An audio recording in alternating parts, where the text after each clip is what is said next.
வணக்கம் மக்களே, welcome to TNVG Tamil audio book.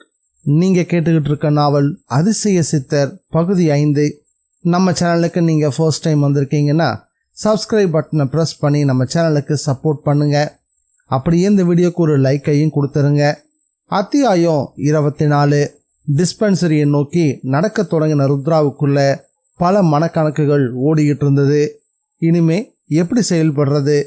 இந்த வினாவுக்கு விடை தேடக்கூடிய அதே சமயம் எதிர்பட்டாரு டாக்டர் இக்பால். என்ன ருத்ரா, பின்தொடர்ந்து போனீங்களே, என்ன ஆச்சு?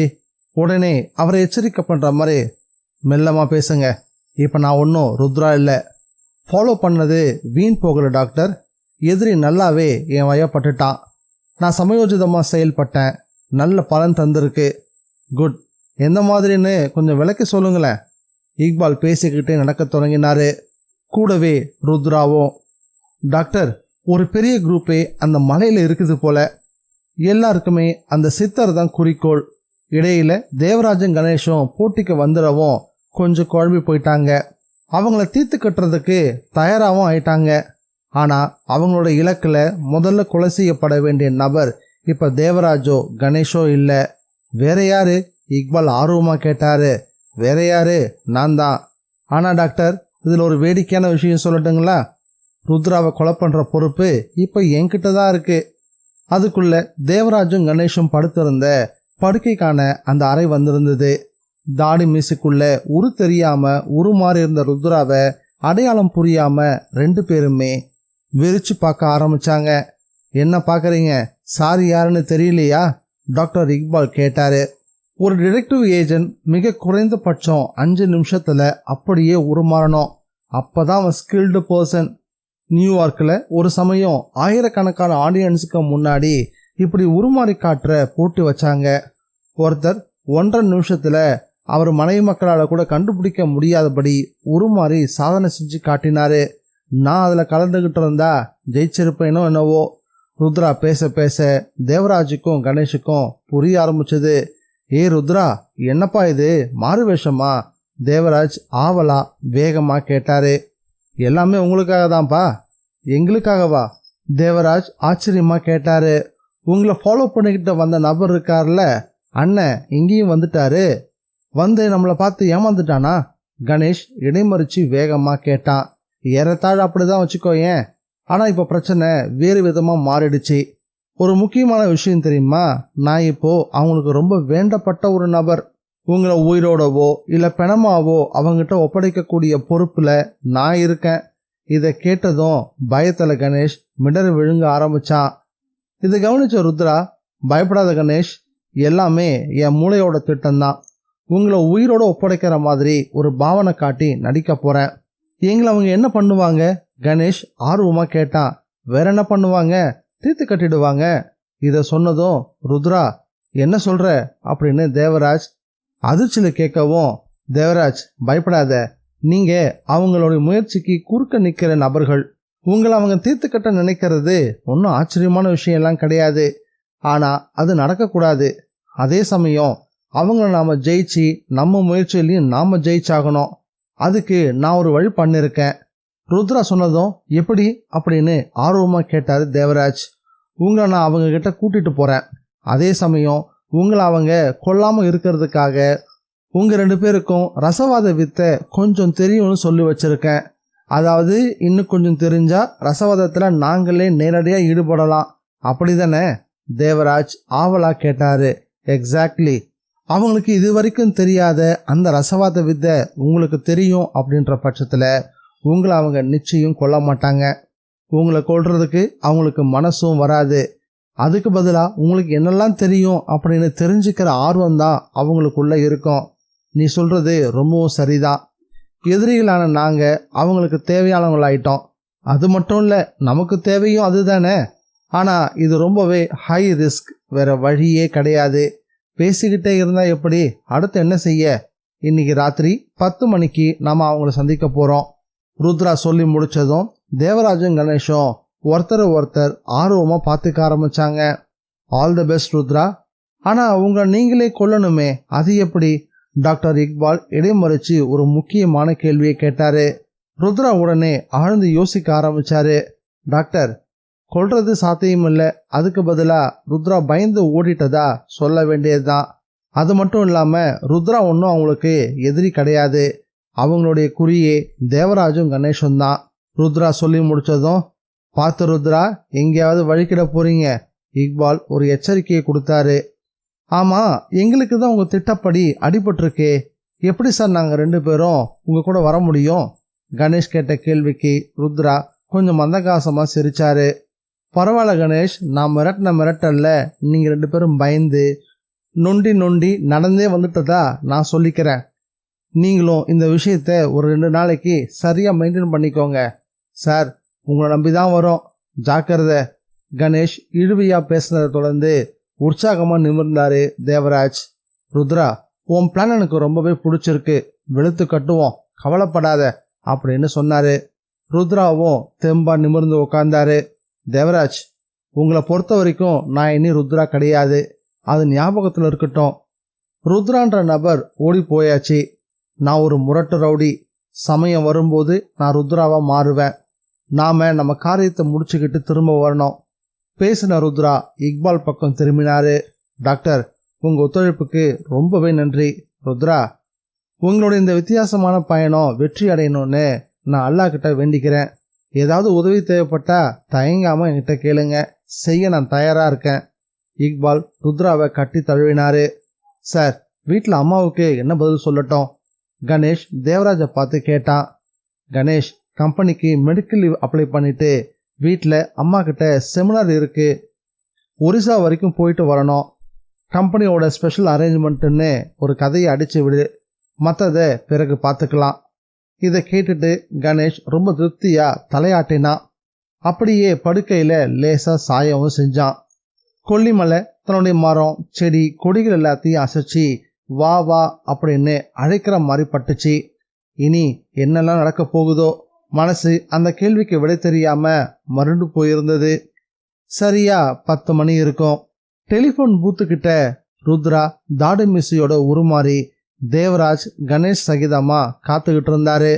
அப்போ அவங்கள உரசிக்கிட்டு ஒரு கார் வந்து நின்றுச்சு. காருக்குள்ள விக்டர் இருந்தான். அவனை பார்த்ததும் ருத்ரா உற்சாகமா கையை உயர்த்தவும் அவனுடைய பார்வை தேவராஜ் கணேஷ் மேல போச்சு.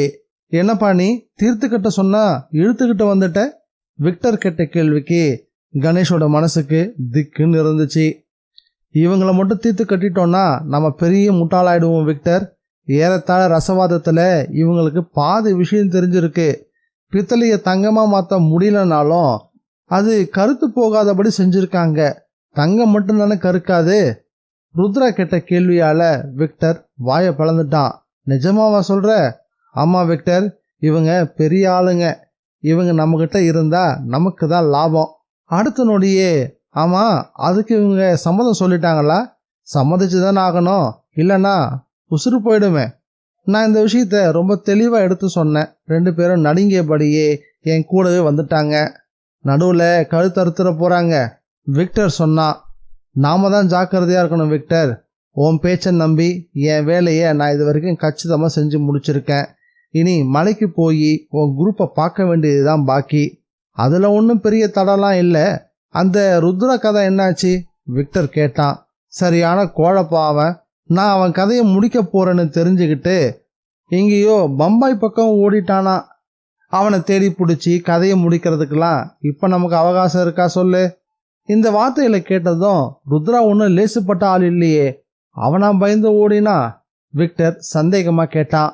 நான் மட்டும் என்ன லேசுப்பட்ட ஆளா? அது அவனுக்கு நல்லாவே தெரிஞ்சிருக்க போல இருக்கு. ருத்ரா உதார் விட்டு பேசினாரு. சரி, நம்ம கிளம்பலாமா? எல்லாரும் கார்ல ஏறினாங்க. கார் அங்கிருந்து வேகமா கிளம்ப ஆரம்பிச்சது. சேலத்தோட அந்த குண்டும் குழியுமான சாலையில கடந்து திருச்சி ரோட்டை பிடிச்சி 80 கிலோமீட்டர் வேகத்துல கார் படு வேகமா ஓட ஆரம்பிச்சது. 2 பக்கத்துலயும் புளிய மரங்கள் கண் சிமுட்டலா கால அளவுல நழுவி போய்கிட்டே இருந்தது. ராசிபுரம் செல்லக்கூடிய இடது பக்க வளைவுல கார் திரும்பிச்சு. ஆமா, இந்த ராத்திரியில இந்த மாருதியில மலை ஏற முடியுமா? ருத்ரா கேட்டாரு. ஏன் முடியாது? யார் கண்ணையும் படாம நம்ம மலை ஏறதுக்கு அதுதான் சரியான தருணம். ஆமா, மலையில உங்களோட இருப்பிடம் எங்க இருக்கு? ருத்ரா கேட்டாரு. இது அனாவசியமான கேள்வி. விக்டர் சட்டுன்னு பதில் சொன்னான். என்ன விக்டர், நான் என்ன 3வது மனுஷன் மாதிரி என்கிட்ட இப்படி பேசுறியே? ருத்ரா கேட்டதும், என் கூட்டத்துக்கு நானே 3வது மனுஷன்தான். அது மட்டும் இல்லை, மலையில் எங்களுக்கு நிலையான இருப்பிடமே கிடையாது, மாறிக்கிட்டே இருப்போம். சரி சரி, இப்போ மலையில் எந்த இடத்துக்கு நம்ம போக போகிறோம்? அங்கே யாரை பார்க்க போகிறோம்? தேவராஜ் முதலாக வாய் திறந்த சமயம் கார் காலப்பநாயக்கம் பட்டியை குறி வச்சு ராசிபுரத்தை தாண்டி இருந்தது. இடப்பக்கம் பிரம்மாண்டமான கொல்லிமலைச்சாரல் ஒரு எருது படுத்துக்கிட்டு இருக்க தோரணையில் தென்பட்டுச்சு. அதனுடைய உச்சத்தில் ஒரு இடத்துல திகு திகுன்னு நெருப்பு ஒரு தீப்புள்ளியா தென்பட அதை பார்த்து உற்சாகமாக ஆக்சிலேட்டரை அழுத்த ஆரம்பிச்சான் விக்டர். விண்டோ வழியா ருத்ராவும் கூட அந்த நெருப்பு புள்ளிய பார்த்தாரு. அத்தியாயம் 25. மலையில தென்பட்ட தீப்புள்ளியை குறி வச்சு கார் படுவேகமா முன்னேறிக்கிட்டு இருந்தது. காருக்குள்ள தேவராஜும் கணேஷும் மிடர் விழுங்கினாங்க. ஆமா, உங்க பேர் என்ன? கார் ஓட்டக்கூடிய சமயம் விக்டர் கேட்டான். 2 பேரும் பேரை சொன்னாங்க. உங்களுக்கு எப்படி அந்த சித்தரை பத்தி தெரியும்? விக்டர் கேட்டான். அதுக்கு தேவராஜ் பதில் சொல்ல ஆரம்பிச்சாரு. யதார்த்தமா மலையை சுத்தி பார்க்க வந்தோம். அப்போ மலைவாசிகள் மூலயமா கேள்விப்பட்டோம். தேவராஜ் சொல்லி முடிச்சதும், நல்ல காதல பூ சுத்துற? விக்டர் கிண்டலா கேட்டான். எப்படியோ தெரியும், அதை பத்தி உனக்கு என்ன? கணேஷ் கோவமா குறுக்க வந்து விழுந்தான். கணேஷ் எரிஞ்சு விழுந்தத விக்டர் ஒன்றும் பெருசா எடுத்துக்கவே இல்லை. சரிப்பா, எப்படியோ தெரியும். ரசவாதத்துல ஒரு பாதி தெரியும்னு சொன்னீங்களே, அது எப்படி? நீ என்ன எங்களை இன்டர்வியூ பண்றியா? மறுபடியும் கணேஷ் கோவமா கேட்டான். இல்ல, இது ஒரு ஒத்திகை. மேலே எனக்கு சீனியர்லாம் இருக்காங்க, அவங்களும் இதை விட மோசமாக கேள்விகளை உங்கள்கிட்ட கேட்பாங்க. அப்போ நீங்கள் பதில் சொல்லியே ஆகணும். விக்டர் சொன்னதும் இப்போ தேவராஜ் குதர்க்கமா இல்லைனா அப்படின்னு ஒரு கேள்வி கேட்டாரு. மூச்சு விடுறதையும் மறந்துடுவீங்க. விக்டர் அழுத்தமாக அப்படி சொல்லவும் ருத்ரா தேவராஜோட தொடையில கையை வச்சு ஒரு அழுத்தினாரு. அதிகம் பேசாத அப்படின்னு எச்சரிக்கையும் கண்களாலே கொடுத்தாரு. அப்படியே விக்டர் பக்கம் திரும்பினாரு. இங்க பாரு விக்டர், இவங்க யாரு, இவங்களுக்கு எப்படி தெரியும் அப்படின்ற கேள்வியை விட இவங்களுக்கு தெரிஞ்சிருக்கிற விஷயம் உங்களுக்கு தெரியணுன்றது தான் இங்க ரொம்ப ரொம்ப முக்கியம். ருத்ராவோட வார்த்தைகளை கேட்டதும் விக்டர் அதை ஒத்துக்கிட்டான். வாஸ்தவம் தான், எனக்கு என்ன வந்துச்சு, என் வேலையை நான் செஞ்சிட்டேன், இனி இவங்க தலைவிதிப்படி எல்லாம் நடக்கட்டும் அப்படின்னு சொன்னான். தீப்புள்ளி பெருசாகிக்கிட்டே வர ஆரம்பிச்சது. இருப்பிடம் நெருங்கி வர்றதும் தெரிய ஆரம்பிச்சது. ஊதக்காற்று நிறைஞ்ச பனிக்காற்று முகத்துல அறைய ஆரம்பிச்சது. அந்த கடுமையான இருட்டுக்குள்ள கதிரவனுடைய பிரகாசம் மெல்லிய அடுக்கு மாதிரி பரவ ஆரம்பிச்சது. திரும்பவும் பட்சியோட ஜாலங்கள் காதை நிறைக்க ஆரம்பிச்சது. சில வண்டுகளுடைய ரிங்காரமும் கூட சேர்ந்துக்குச்சு. இதுக்கிடையில தாரத்தப்பட்டோட ஒளிகளும் சேர அந்த ஒளி பெருசாகிக்கிட்டே வர ஆரம்பிச்சது. கேட்ட உடனே கால்கள் ஆட்டம் போட வைக்கக்கூடிய பக்காவான டப்பாங்குத்து ஒளியது. தேவராஜ் அந்த டென்ஷனான வேலையிலையும் லேசா அதை ரசிக்க ஆரம்பிச்சாரு. கணேஷோட மார்பு பனியன் வேர்வையால சொதன்னு நனைஞ்சு போயிருந்தது. இதை கவனிச்சு தேவராஜ், கணேஷ் பயப்படாத, இதெல்லாம் நல்ல ஒரு அட்வென்ச்சர் அப்படின்னு காதோரமா கிசுகிசுப்பா சொன்னாரு. இதுக்குள்ள கார் ஒரு மண் பாதையில இறங்கி கொஞ்ச தூரம் கடந்து நிற்க தொடங்குச்சு. கார் நின்ன இடத்த நோக்கி ஒருத்தன் தீப்பந்தத்தோட ஓடி வந்தான். பார்க்கறதுக்கு ஒரு விறகு வெட்டி மாதிரி இருந்தான். விக்டரை பார்த்து புன்னகையும் செஞ்சான். கார்ல இருந்து தேவராஜும் கணேஷும் ருத்ராவும் இறங்கிக்கிட்டாங்க. அவங்களையும் அவன் பார்த்தான். யார் விக்டர் இவங்க கேட்டான். விருந்தாளிங்க இல்லப்பா. ஜீவநாதன் இருக்கானா? விக்டர் திரும்ப கேட்டான். அவன் புலிப்பாறையில் இருக்கான், எல்லப்பன் சொன்னான். நான் அவனை பார்த்தாகணுமே அப்படின்னு விக்டர் கேட்கவும், வா போகலாம். எல்லப்பன் முன்னோக்கி நடக்க ஆரம்பிச்சான். மழை பெஞ்சு முடிச்சிருந்ததால தரைப்பரப்பெல்லாம் ஈரமா இருந்தது. அவங்க அணிஞ்சிருந்த ஷூக்கள்ல சேரும் சகதியும் ஒட்ட ஆரம்பிச்சது. அவங்க எல்லாரும் புலிப்பாறையை நோக்கி நடக்க ஆரம்பிச்சிருந்தாங்க. கொஞ்ச நேரத்துல புலிப்பாறையையும் நெருங்க ஆரம்பிச்சாங்க. அங்கிருந்த எல்லாருமே பார்க்கறதுக்கு ஆதிவாசிகள் போல தென்பட்டாங்க. ஒருத்தன் தாரத்தப்பட்டைக்கு தகுந்த மாதிரி ஆடிக்கிட்டு இருந்தான். நொணா மரக்கலையில திகு திகுன்னு தீப்பந்தங்கள், அங்கங்க பாறைகள் மேல ரௌத்தரமா சில பேர் இருந்தாங்க. விக்டரையும் மற்றவங்களையும் பார்த்து எல்லாருமே புருவம் வளைஞ்சி யாரு அப்படின்னு யோசிக்க ஆரம்பிச்சாங்க. அவங்களோட சேர்த்து கிரந்தி தென் கொடுத்த முனியப்ப கவுண்டனும் திறந்த மார்போட சுருட்டு பிடிச்சுக்கிட்டு இருந்தான். அவனை பார்த்ததும் தேவராஜுக்கும் கணேஷுக்கும் திக்குன்னு இருந்துச்சு. அவன் இவங்கள பார்த்து இடக்கா சிரிச்சான். உசுறு உங்களுக்கு கெட்டிதான் அப்படின்னு சொன்னான். ருத்ரா அவ்வளவையும் கவனிச்சுக்கிட்டே தான் இருந்தாரு. விக்டர், இவங்கெல்லாம் உங்க ஆளுங்களா அப்படின்னு கேட்கவும் அவன் வாயவே திறக்காம ஆமோதிக்கிற மாதிரி தலையை மட்டும் ஆட்டினான். இந்த ராத்திரியில என்ன பண்ணிக்கிட்டு இருக்காங்க? ஒருத்தன் பாட்டு பாடுறான், இன்னொருத்தன் ஆட்டம் ஆடுறான், ஒருத்தன் சுருட்டு பிடிக்கிறான். விக்டர் கிட்ட இருந்து கிண்டலா பதில் வந்துச்சு.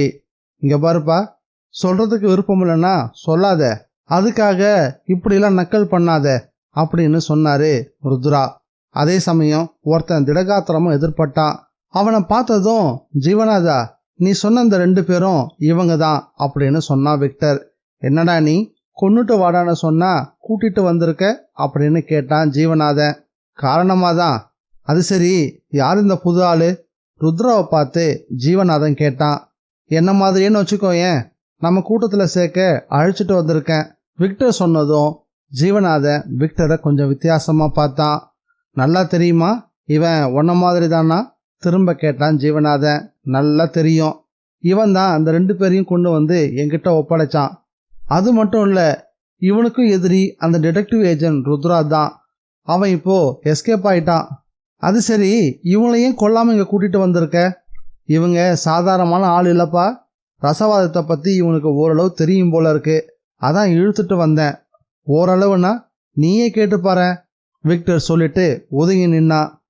ஜீவநாதன் அப்படின்ற அந்த புதிய நபர் தேவராஜ் பக்கம் திரும்பினா. உங்களுக்கு ரசவாதம் பத்தி ஓரளவு தெரியுமாமே, எப்படி அப்படின்னு கேட்டான். அந்த கேள்வியால தேவராஜ் கொஞ்சம் திகைச்சு போயிட்டாரு. ருத்ரா பக்கம் திரும்பினாரு. தெரியாத விஷயத்த எப்படி சமாளிக்கிறது? மூளைக்குள்ள விடையை தேட ஆரம்பிச்சாரு. சட்டுன்னு ஒரு எண்ணம் தோணுச்சு. எங்க தாத்தா ஒரு சித்த வைத்தியர். அவர் எப்பவும் மூலிகைகளை வச்சு எதையாவது பண்ணிக்கிட்டு இருப்பாரு. அந்த வகையில எனக்கு கொஞ்சம் தெரியும், ஆனா முழுசா தெரியாது. முழுசா தெரிஞ்சாதான் நீ கோட்டீஸ்வரனா இருப்பியே. இந்த ராத்திரி வேளையில இப்படி இந்த மலைப்பக்கம் வந்து எங்க கிட்ட மாட்டிருப்பியா? ஆனா கொஞ்சம் தெரியும்னு சொன்னல, எவ்வளவு தெரியும்? மறுபடியும் கேள்வி கேட்டான் ஜீவநாதன். அந்த கேள்விக்கு எப்படி பதில் சொல்றதுன்னு தெரியாம தேவராஜன் விழிக்க ஆரம்பிச்சாரு. பதிலுக்கு காத்திராம ஜீவநாதன் அங்கிருந்து விலகி போனான். சில நிமிடங்கள்ல திரும்பி வந்தான். அவன் கையில சில ஓலைக்கட்டுகள். ரசவாதம் பத்தி எங்களுக்கும் ஓரளவு தெரியும். இந்த லைன்ல நாங்க போகாத தூரமே இல்லை, படிக்காத புத்தகமே இல்லை. சொல்லப்போனா எங்க கூட்டத்துல அமெரிக்காவில் படிச்ச அறிஞர்கள்லாம் இருக்கிறாங்க. கஞ்சாவை பயிர் பண்ணி பெருசா சம்பாதிக்கலாம் தான் இந்த மலைப்பக்கமே வந்தோம். அப்போதான் முண்டமா நடமாடிக்கிட்டு இருக்க சித்தரை பார்த்தோம். ஊருக்குள்ளேயும் இவரை பத்தி பிரமாதமா சொன்னாங்க. அப்பதான் அந்த சாமியாரை நாங்க ட்ரேஸ் பண்ண ஆரம்பிச்சோம். அந்த ஆளு பெரிய ஆள் தான். திடீர்னு தெரியறான், அப்புறம் காணாம போயிடுறான். ஜீவநாதனுடைய இடக்கான பேச்சுல நிறைய புது விஷயங்கள் தழும்ப ஆரம்பிச்சது. அவன் கைவசம் இருந்த ஓலைக்கட்டுல புராண காலத்து தமிழ் தென்பட ஆரம்பிச்சது. அதை பார்த்த தேவராஜ் கொஞ்சம் புத்திசாலித்தனமா தன்னுடைய கற்பனையை தொடர்ந்தாரு. இந்த மாதிரி பல சுவடிகளை நானும் பார்த்துருக்கேன், ஆனா இதனால எந்த பயனுமே இல்லையே அப்படின்னு சொன்னாரு. இருக்காது, இந்த மாதிரி சுவடிகளை நீ பார்த்தே இருக்க முடியாது.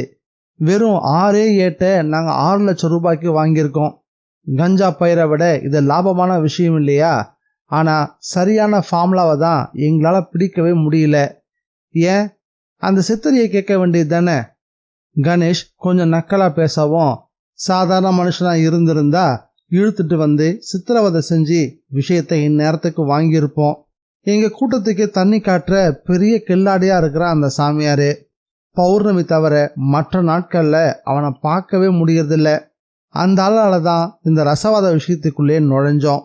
இதுல இருந்து பின் வாங்கினோம்னா எங்களுக்கு மிகப்பெரிய அவமானம். ஜீவநாதன் அப்படி சொல்லிட்டு வாயை மூடின மறு வினாடியே சலங்கி கொடுங்கக்கூடிய சப்தம். தேவராஜனுக்கும் கணேஷுக்கும் பரிச்சயமான அந்த சப்தம் கேட்டு ஜீவநாதன் திரும்பினா. செல்லியம்மா வந்துகிட்டு இருந்தா. மலைப்பெண் வேடத்துல தேவராஜனும் கணேசனையும் முன்பு பார்த்த அதே தோரணையில ரொம்ப ஆச்சரியமா பார்த்தபடி வந்தா. அவளை பார்த்ததும், என்ன பொண்ணி, போன காரியம் என்னாச்சு? ஜீவநாதன் கேட்ட கேள்விக்கு உதட்ட சுழிச்சா. அந்த சித்தருடைய இருப்பிடத்தை தேடி கண்டுபிடிக்க ஸ்காட்லாந்து யார்ட்ல இருந்து போலீஸே வந்தாலும் கண்டுபிடிக்க முடியாது அப்படின்னு சொன்னா. ஆமா, நீங்க எப்படி இங்க வந்தீங்க அப்படின்னு தேவராஜ பார்த்தும் கேட்டா. நாங்க எங்க வந்தோம், பிடிச்சுக்கிட்டுல வந்திருக்காங்க.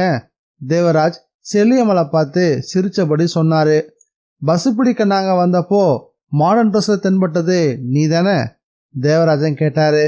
தன்னுடைய நம்பிக்கையை ஊர்ஜிதப்படுத்திக்க தான் அப்படி ஒரு கேள்வி கேட்டாரு. அவளும் ஆமோதிச்சா. உனக்கு ரொம்ப தான் நெஞ்சு அழுத்தம், பெண்கள் ஈடுபடுற விஷயமா இது? தேவராஜுடைய அடுத்த கேள்வி ஜீவநாதனை கோபம் மூட்ட ஆரம்பிச்சது. ஏய், அதிகம் பேசாத. எங்க கூட சேர்ந்து ஒத்துழைச்சா நீங்களும் பணக்காரனாகலாம். இல்லைன்னா இந்த மலையில் இருக்கக்கூடிய சமாதியோட எண்ணிக்கையில 2 அதிகமாகும், அவ்வளவுதான். மிரட்டக்கூடிய துணியில சொன்னா ஜீவநாதன். அறிவும் எப்பவும் அடிச்சுக்கவே கூடாது.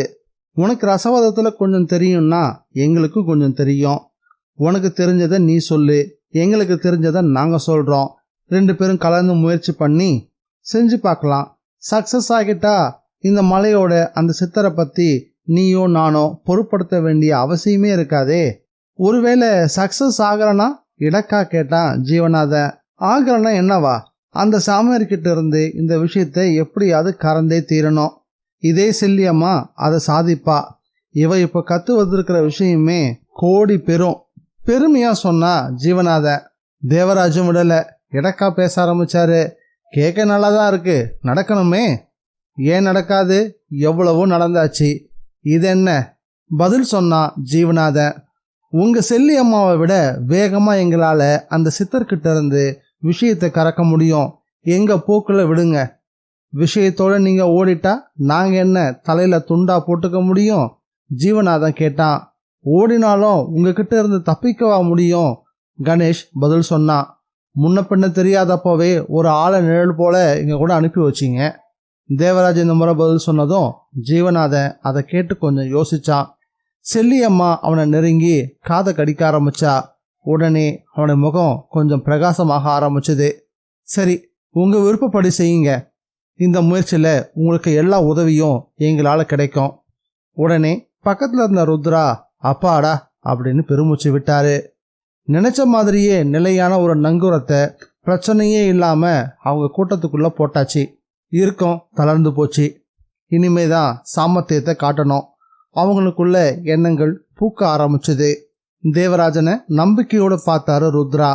அவருடைய முகத்துலையும் இறுக்கம் தளர்ந்த நிலைதான் தென்பட்டுச்சு. இந்த சுவடிகள் எங்ககிட்ட இருக்கட்டும், இது கூட எங்களுக்கு ஏதாவது ஒரு வகையில உதவி செய்யலாம். ஆனா நீதான் இந்த கூட்டத்துக்கு தலைவனா? தேவராஜோட இந்த கேள்வி ஜீவநாதனை கொஞ்சம் எரிச்சல் மூட்டை பார்த்துச்சு. போக போக நீயே அதை தெரிஞ்சுப்ப, கொஞ்சம் ரௌதரமா கத்தினா ஜீவநாதன். தீப்பந்தத்தோட வெளிச்சத்துல சுவடிகள்லாம் பளபளத்துட்டு இருந்தது. கணேஷ் அதை தன் கையில வாங்கி பிரிச்சான். உள்ள கோரக்கரி மலைவாகடம் அப்படின்னு பெரிய எழுத்துக்கள் தெரிஞ்சுது. முதல் பக்க சுவடியை புரட்டினப்போ அதுல அதிகமான தகவல்கள் தென்பட ஆரம்பிச்சது. அத்தியாயம் 26. அந்த ஓலைச்சுவடியில தென்பட்ட விஷயம் கணேஷையும் தேவராஜையும் ஒரு கிள்ளு கிள்ளுச்சு.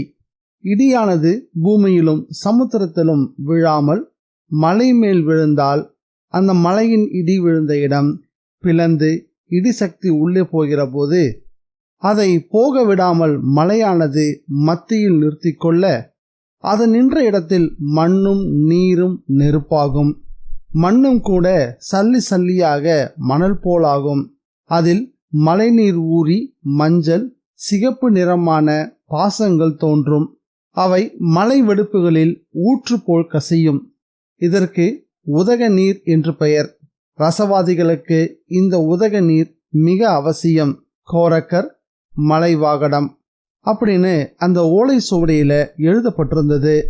அதை படிச்சதும், சார், உண்மையிலேயே அபூர்வமான ஓலைச்சுவடி தான் இது, ரிலாக்ஸா படிப்போம், சாம்பிளுக்கு ஒன்றை படிச்சு பாருங்க அப்படின்னு சொன்னான் கணேஷ். தேவராஜுக்கும் ஆர்வம் தாங்கல. திகுதிகுன்னு எரிஞ்சிட்டு இருந்த அந்த தீப்பந்த வெளிச்சத்துக்குள்ள நுழைஞ்சாரு. ரசவாதிகளுக்கு தேவையான உதக நீர் பற்றியும் அது கிடைக்கக்கூடிய மலை பற்றியும் விளக்கமா அதுல எழுதப்பட்டிருந்தது. அடுத்ததா இன்னொரு ஓலைச்சுவடியில கீரி விருட்சம் என்பது ஒரு அபூர்வ மரம். இம்மரம் பெரிதாகவும் இலைகள் ஒரு விரல் நிலத்தில் முனை கொண்டதாகவும் நீண்டு இருக்கும். அம்மரத்தில் பட்டையை வெட்டி இடித்து சாரெடுத்து நிலப்பனைக்கிழங்கும் உப்புளி வேரும் சம அளவெடுத்து அதில் பட்டைச்சாறை கலந்து அரைத்து 12 உருண்டைகளாக செய்து நிழலில் உலர்த்தி வைத்துக்கொண்டு 4 தினங்களுக்கு ஒரு உருண்டையாக 1 மண்டலம் சாப்பிட்டு வர இரத்தத்தில் மாற்றம் ஏற்படும். இந்த இரத்தத்தில் எந்த விஷமும் கலக்காது. எது கடித்தாலும் ஒன்றும் ஆகாது. பாம்புகளை நாம் பிடித்து விளையாடி மகிழலாம். இந்த கீரி விருட்சம் சிவகிரி மலையில் உள்ளது. கோரக்கர் மலைவாகனம். தமிழ்நாட்டில் இருக்கக்கூடிய மலைகளை பற்றிய மர்மமான தகவல்கள் அதில் இடம்பெற்றிருந்தது. சிவகிரி மலையில் இருக்கக்கூடிய இந்த கீரி விருட்சம் பாம்புகளை பிடிக்கிறதுக்கான வழியை சொல்லுச்சு. ஆர்வமாக படிச்சுக்கிட்டு இருந்தாரு தேவராஜன். சுவடியை அப்புறம் படிக்கலாம், உங்களுடைய அடுத்த திட்டம் என்ன? விக்டர் இடைவெட்டி கேட்க ஆரம்பிச்சான். அடுத்த திட்டம்னு ஒன்றும் இல்லையே, சித்தரை போய் பார்க்கணும் தான். ஆனால் அடுத்த பௌர்ணமிக்கு தான் அவர் வர சொல்லியிருக்காரு. அதுக்கு இன்னும் 25 நாள் இருக்கே. அப்போ அது வரைக்கும் சும்மா தான் இருக்க போறீங்களா? விக்டர் கேட்டான். வேற என்ன செய்யணும்? மலை முழுக்க தேடுங்க. எங்கெல்லாம் அந்த மர்ம சித்தர் பதுங்கி இருக்கிறதுக்கான வாய்ப்பு இருக்குதுன்றத வலை போட்டு தேடுவோம். பௌர்ணமின்னு மாசம் காத்திருந்தா காரியம் நடக்கவே நடக்காது. நாள் தான் வெட்டியா தேயும். விக்டருடைய வார்த்தைகள்ல எப்படியாவது சித்தரை கண்டுபிடிக்கணும் அப்படின்ற வெறி தெரிஞ்சது. இல்ல தெரியாம தான் கேட்குறேன். போன பௌர்ணமிக்கு அந்த சித்தரை பார்த்தீங்கல்ல, அப்போ நீங்க எல்லாம் ஒன்னா சேர்ந்து அவரை வளைச்சு பிடிச்சிக்கிறதுக்கு என்ன? கணேஷ் கேட்க வேண்டிய கேள்விய தைரியமாகவும் சத்தமாகவும் கேட்டான். அதை கேட்டதும் அந்த சித்தர் என்ன சாதாரணமான ஆள் நினைச்சிட்டு இருக்கிறியா? செல்லியம்மா கிட்ட கேளு, கதையா சொல்லுவா. செல்லியம்மாளும் உடனே சித்தரை பத்தி சொல்ல ஆரம்பிச்சா. சமுத்திர சித்தர் சாதாரணமான மனுஷன்லாம் கிடையாது. அபாரமான அனுஷர், வர்ம கலை தெரிஞ்சவர். அது மட்டும் இல்ல, சமாதி யோகமும் அவருக்கு அத்துப்படி. 10 பேர் அவரை சுத்தி வளைச்சாலும் அவங்கள சுண்டு விரலால வீழ்த்துற சக்தி அவர்கிட்ட உண்டு. அப்போ இந்த பிரச்சனைக்கு அந்த சித்தரா முன் வந்து ரசவாத ரகசியத்தை சொன்னாதான் ஆச்சு. வேற எந்த வகையிலையும் தெரிஞ்சுக்கிறதுக்கு சந்தர்ப்பமே இல்லை, அப்படிதானே? தேவராஜ் கேட்டதுக்கு விக்டர் ஆமா அப்படின்னு பதில் சொன்னான். கொக்கு தலையில வெண்ணையை வச்சு பிடிக்கிற முட்டாள்கள் நாங்க கிடையாது. நாங்களே யோசிச்சு அடி எடுத்து வைக்கிறோம். இந்த விஷயத்துல செல்லியம்மா தான் எங்களுக்கு மிகப்பெரிய பலம். அவளுக்கு சமமா யாரு வந்தாலும் எங்களுக்கு அவங்க பரம எதிரி ஆயிடுவாங்க. ஓஹோ, அதனாலதான் எங்களை அந்த மிரட்டுனீங்களோ? தேவராஜன் கேட்டாரு. நீ எப்படி எடுத்துக்கிட்டாலும் சரி, வளவலன்னு பேசாம காரியத்துல இறங்குங்க அப்படின்னு சொன்னா விக்டர். இறங்குறதெல்லாம் இருக்கட்டும், உங்க ஒட்டுமொத்த கூட்டமும் இங்க இருக்கிற அளவு தானா, இல்ல இன்னும் ஆட்கள்லாம் இருக்கிறாங்களா?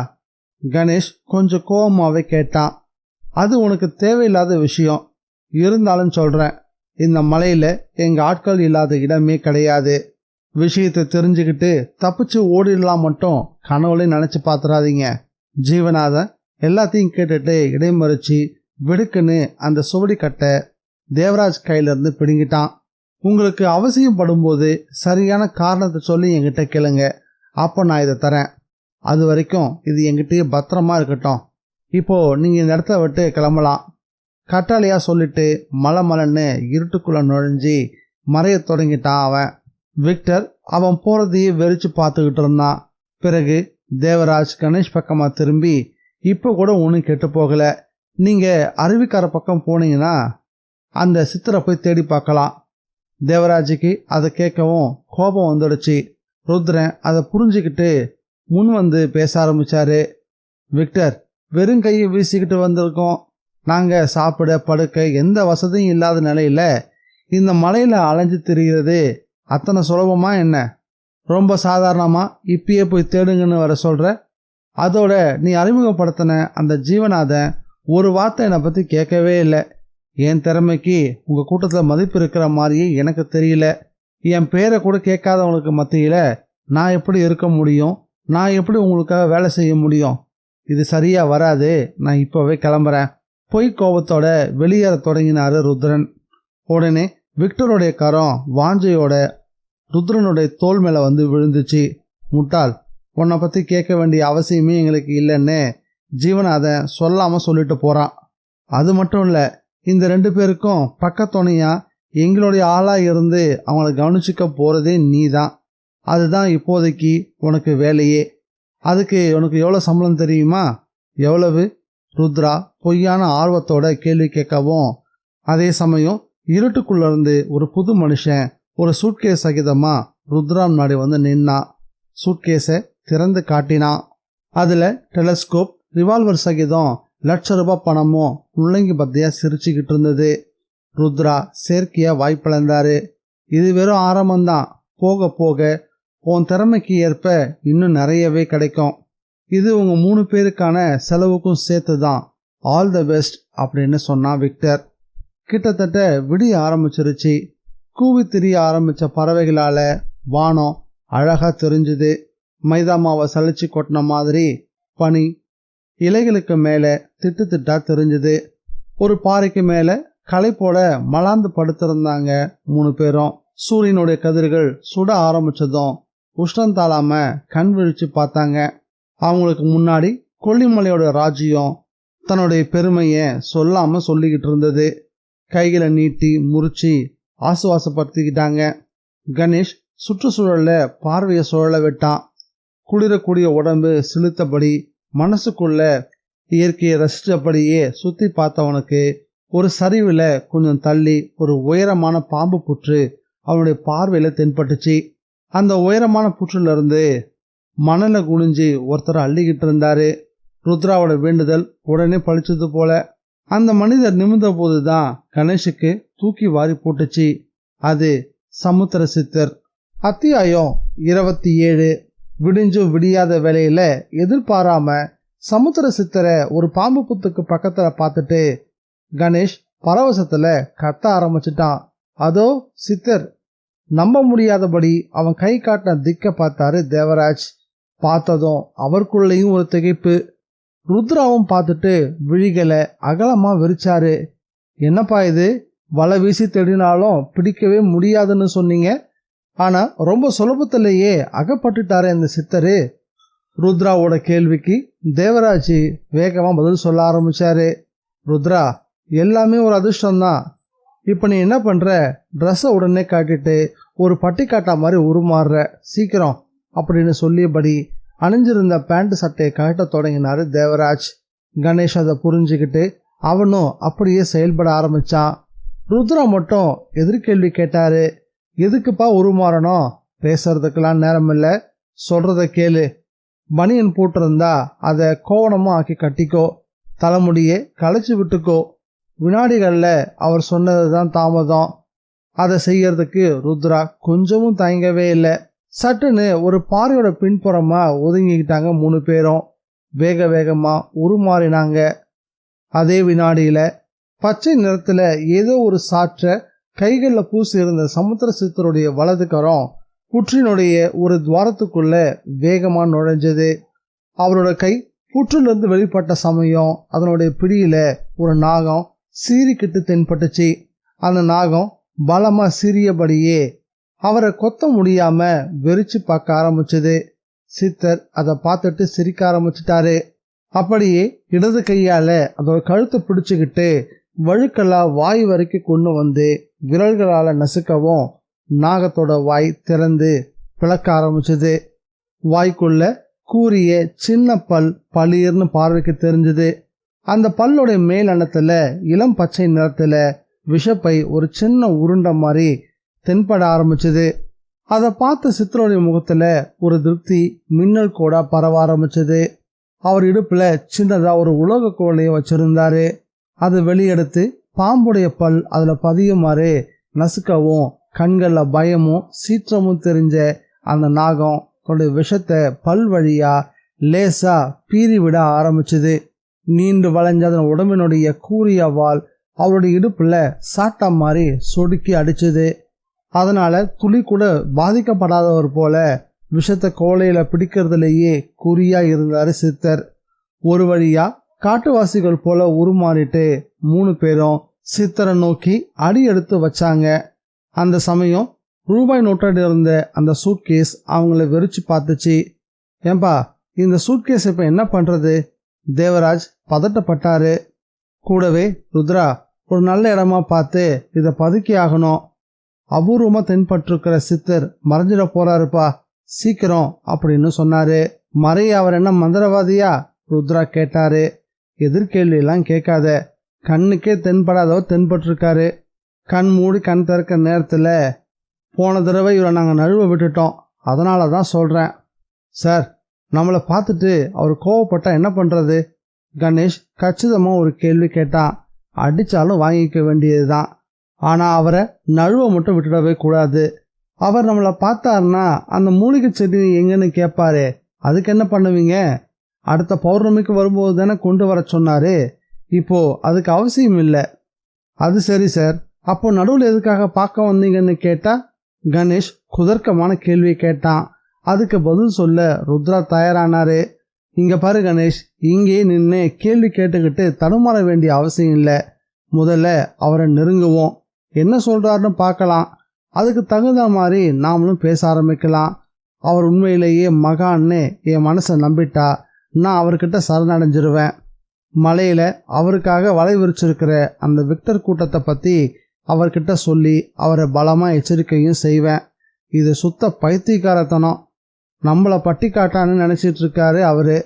அவருக்கு நல்லது செய்ய போறேன், அவர்கிட்ட நேர்மையா இருக்க போறேன்னு சொல்லி நீ உண்மையை சொன்னீன்னா அவர் நம்மளை ஒரு 10 பைசாக்கு கூட மதிக்கவே மாட்டாரு. பிறகு காரியம் மொத்தமா கெட்டு போயிடும். அப்போ முதல்ல நீங்க அவரை போய் பாருங்க. அப்போ நீ வரலையா ருத்ரா? தேவராஜ் கேட்டாரு.